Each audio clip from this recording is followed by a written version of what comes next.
pessoas que encontram os maiores motivos para não ir à igreja.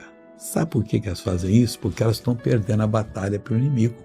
Elas estão com um problema, e algumas nem ainda descobriram que tem um problema. Deus quer ajudá-las, mas hoje não, hoje está chovendo. Não, domingo eu vou todo domingo, mas esse eu não vou não, esse eu vou para a praia.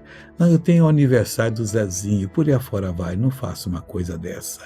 O salmista que escreveu o Salmo de número 122 foi o rei Davi. Sabe o que ele disse? Alegrei-me quando me disseram, vamos à casa do Senhor. Na hora que lhe convidarem, alegre-se. Lembrou do culto? Vou lá, Senhor. Olha, se a alegria do Senhor é a nossa força, a nossa alegria faz bem para Deus. Faz Ele cumprir mais promessas na nossa vida. Abrir o nosso entendimento. Faça o Senhor alegre e você vai ser muito abençoado.